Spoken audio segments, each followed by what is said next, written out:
우리가 이를 잘 닦는다 그래도 안 닦이는 부분들은 1년 동안 내내 안 닦이는 거예요. 그러면 이제 그런 부분들에서 치석이 생기면 그거는 칫솔질로는 제거가 안 되거든요. 저거 자체가 세균 덩어리입니다. 잇몸 질환을 일으키는 주된 원인이죠. 스케일링을 하는 과정에서 치아가 깎인다, 치아에 구멍이 난다 이렇게 오해하실 수도 있는데 사실은 그게 아니라,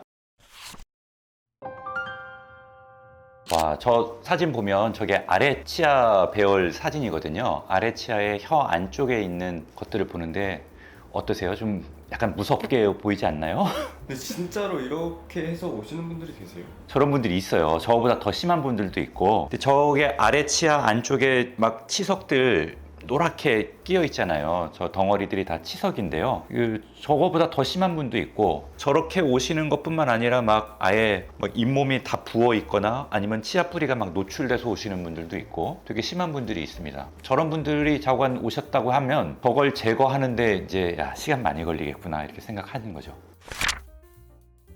스케일링이 저런 것들을 제거하는 치과 치료의 종류인데요. 치석 제거술이라고 우리가 얘기를 합니다. 그러니까 치석이라고 하는 것들은 그 음식물 찌꺼기들이 단단하게 굳어가지고 세균들하고 이렇게 막 덮쳐서 섞여가지고 그게 석회화된 거죠. 단단하게 돼서 치아에 달라붙어 있는 거예요. 그래서 마치 돌처럼 단단하다 그래서 치석이라고 우리가 얘기를 하는 건데, 저거 자체가 세균 덩어리입니다. 그래서 저런 세균 덩어리들이 치아에 뭐 충치를 유발하는 것도 있지만 치아 뿌리를 감싸고 있는 잇몸 조직들, 그 잇몸과 잇몸뼈 이런 부분들을 염증을 일으켜가지고 거기가 붓고 피나고 뿌리들이 자꾸 이제 노출이 되도록 뿌리를 감싸고 있는 잇몸뼈가 내려가는 그런 잇몸 질환을 일으키는 주된 원인이죠. 그래서 저거를 제거하는 게 잇몸 치료의 첫 번째 시작입니다.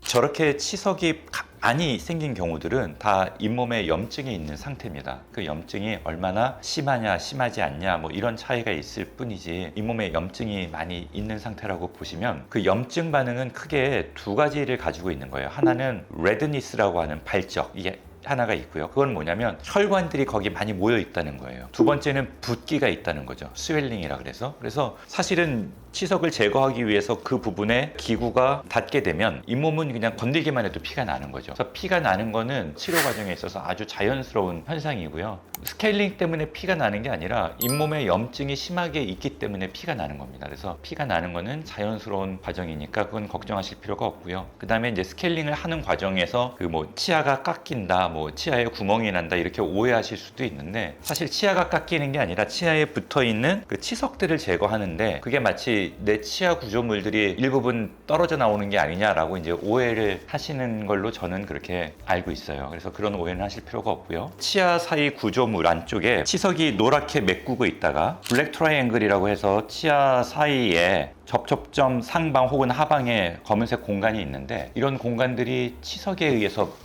막혀 있다가 치석을 제거하고 나면 이제 이런 공간들이 눈에 띄게 보이니까 마치 뭐 치아에 구멍이 난 거 아니냐라는 이제 오해를 하실 수가 있죠. 게다가 잇몸이 부어 있다가 스케일링을 받고 나면 어쨌든 간에 잇몸의 염증이 개선이 되면서 붓기가 빠지면서 이 블랙 트라이앵글을 채우고 있던 잇몸 부분들이 가라앉게 되면 블랙 트라이앵글들이 조금 더 보이게, 눈에 띄고 보이게 되니까 스케일링 후에 내 잇몸이 내려앉았고 치아에 구멍이 생겼다 이렇게 오해하실 수가 있는데, 사실은 그게 아니라 건강한 잇몸으로 돌아가게 되는 자연스러운 과정입니다. 스케일링 후에 추가 치료가 필요한 경우들은 당연히 잇몸 질환이 예를 들어서 스케일링만으로 다 치료가 되지 않는 경우들이 대부분이거든요. 그래서 아까 좀 전에 보여드렸던 그 사진처럼 치석이 많은 분들은 한 번의 스케일링만으로 그 많은 치석이 제거되기도 힘들 뿐더러 스케일링만으로는 진행되고 있는 잇몸 질환을 중지시키기가 매우 좀 어려운 경우가 많습니다. 그래서 여러 번에 걸쳐서 잇몸 치료를 이제 진행하게 되는 경우들이 필요하게 됩니다.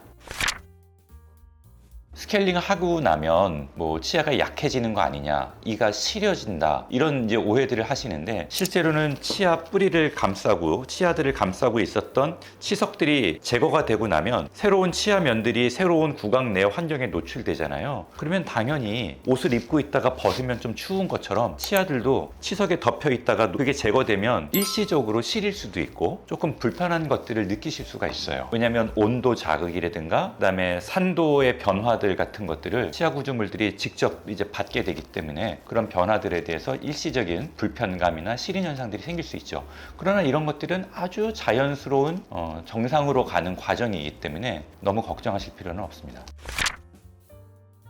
그러니까 스케일링을 자주 받는 거는 사실 구강위생 관리를 얼마나 잘 하느냐에 달려 있는데요. 그러니까 젊은 분들 기준으로 한다고 하면 뭐 20, 30대의 젊은 분들이고 평상시에 양치를 주기적으로 잘 하시는 분들이라고 보면 저는 뭐 1년에 한 번 정도 받으시면 족하다 이렇게 보고 있고요. 만약에 내가 뭐 담배도 많이 피고 내가 뭐 술 먹고 나 양치도 안 하고 그냥 자는 경우가 많은 분들이라고 보면 한 1년에 2번 혹은 3번 정도 스케일링 받는 걸 저는 권해드리고 싶습니다. 스케일링을 연 1회는 그 국민건강보험에서 건강보험 적용을 받을 수 있습니다. 그러면 건강보험 적용을 받았을 경우에 환자가 내는 자기부담금은 대략 한 16,000원에서 17,000원 사이 정도로 이제 발생이 되게 됩니다. 그래서 큰 비용 부담이 없이 스케일링을 받으실 수가 있고요. 그 이외에 이제 내가 뭐 6개월에 한 번씩 추가로 받고 싶다 그랬을 때는 비보험으로 적용을 받게 되니까 그때는 치과마다 그 비보험 스케일링 비용이 좀 다를 수가 있겠죠. 근데 뭐 참고로 말씀드리면 대략 한 5만 원 전후 이렇게 비용이 발생된다고 말씀드릴 수 있겠네요.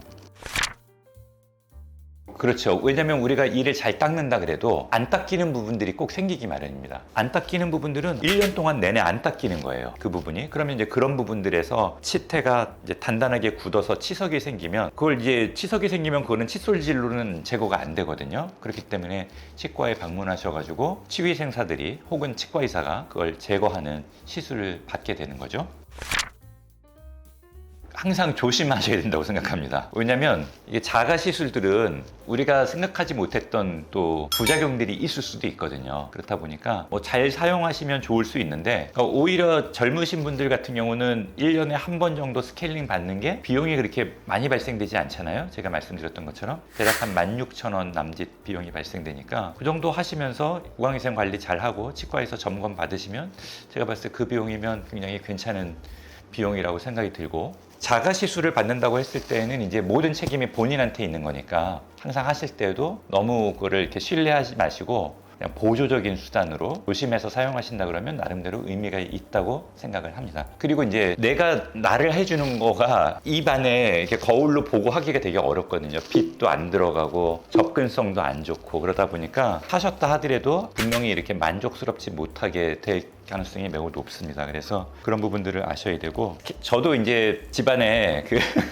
머리를 깎기 위한 그 트리머가 있습니다. 헤어 트리머가 있는데 그걸로 뭐 이렇게 사용을 해요. 가끔씩 이렇게 구렛나루라든가 이렇게 삐죽삐죽 튀어나온 거 있으면 쓰는데, 이 뒷머리를 제가 어떻게 할 수가 없잖아요. 제가 한다고 하더라도 그게 균일하게 나오기가 어려우니까 일정 부분은 도움을 받을 수는 있겠지만 정확하게 좋은 그 헤어라인과 정리를 하려면 미용실이나 바버샵 같은 데를 방문하셔서 하셔야 되는 것처럼 마찬가지로 좀 제대로 이걸 관리를 받고 구강위생을 점검 받으시려고 그러면 아무래도 이제 치과에 오셔서 하시는 게 훨씬 안전하고 좋다, 꼭 필요하다. 뭐 1년에 한 번씩은 받고 중간중간에는 자가 키트 같은 걸 이용하셔서 집에서 하실 수도 있겠지만 그래도 1년에 한 번씩은 꼭 치과에 방문하셔서 스케일링도 받고 구강검진도 받는 게 치아 건강을 장기간 유지할 수 있는 아주 중요한 습관이다, 이렇게 제가 말씀을 드릴 수가 있고요. 스케일링을 할 때 기구를 좀 설명을 드리면, 가장 기본적으로는 이 울트라소닉 스케일러를 사용합니다. 이거는 분당 엄청나게 많은 진동수를 가지고 있는 이 기구가 미세하게 진동하면서 여기서 이제 물이 나오거든요. 그래서 치석이 생긴 부분을 얘가 이제 들어가면서 이렇게 하면서 해당되는 부분에 치석들을 이제 제거하게 됩니다. 얘가 진동을 줘서 그 치석들을 치아로부터 이제 떨어뜨리는 역할을 하게 되고요. 그 외에 또 사용하는 게 이게 이제 핸드 스케일러라고 하는 이 뾰족한 기구입니다. 그래서 예전에는 다 이런 기구로 제거를 했습니다. 그래서 이거를 갖고 긁어내는 거죠. 치아 면에 붙어 있는 뽀득뽀득하게 하면서 이걸 긁어냄으로써 치아 표면에 달라붙어 있는 치석들을 안팎으로 제거하게 됩니다. 치석 제거술인 스케일링이 아프다는 이제 오해를 받는 경우들이 있는데요. 이게 왜 그러냐면 치석 자체가 잇몸 위에 있는 치석이 있고 잇몸 밑에 있는 치석이 있습니다. 그래서 이거를 치은연상 치석, 치은연하 치석 이렇게 표현합니다. 말이 좀 어렵죠? 그러니까 잇몸 위에 있는 치석과 잇몸 속에 있는 치석이 있는데요. 잇몸 위에 있는 치석을 제거하는 거는 사실 아플 일이 없죠. 그냥 그거는 제거만 하면 되니까, 뭐 잇몸에 닿지 않으니까 안 아픈데, 중요한 건 뭐냐면 그 잇몸 속에 들어있는 치석들을 제거하는 겁니다. 치아와 잇몸 안쪽에 그 틈이 있거든요. 그 틈에 들어있는 치석을 제거할 때 우리가 좀 통증을 느끼고 아프게 됩니다. 그래서 보통 저희가 치석을 제거할 때 안 아프게 하는 방법은 뭐냐면 위에 있는 치석들만 먼저 싹 제거를 합니다. 그러니까 잇몸 위쪽에 있는 치석들만 제거를 하면, 그리고 나서 한 일주일 정도 지난 후에 잇몸 아래쪽에 있는 치석들을 이제 경우에 따라서는 뭐 부분 마취를 하거나 아니면 살살 그 부분만 선택적으로 좀 제거를 하면 거의 통증 없이 잇몸 속에 있는 치석들도 다 제거를 할 수 있습니다. 스케일링을 받으셔야 되는 분들은 사실 뭐 굉장히 많고요. 이 영상을 보시는 분들은 전부 다 스케일링을 받으셔야 된다, 이렇게 말씀을 드릴 수 있겠습니다. 왜냐하면 이제 제가 치과의사로서 검진을 받으러 오시는 분들을 입안 상태를 다 보면 대부분 다 양치가 안 돼서 치석들이 쌓여 있는 것들을 제가 이제 확인이 되거든요. 정도의 차이는 있겠지만, 그래서 치석이 쌓여 있는 분들은 스케일링을 다 받는 게 필요하고요. 그 이유는 치석으로 인해서 잇몸 질환의 진행을 막고자 하는 거죠. 그래서 잇몸 질환이 계속 진행되면 나중에는 치아가 흔들리고 결국은 그로 인해서 치아를 뽑게 되는 경우까지 생길 수가 있어서, 우리가 잇몸 질환을 예방하고 중지시키는 첫 번째 단계가 입솔질 그리고 스케일링입니다. 그래서 꼭 스케일링을 통해서 여러분들의 구강 건강을 꼭 챙기시기를 바라겠습니다. 네, 지금까지 치과의사 오 원장이었습니다.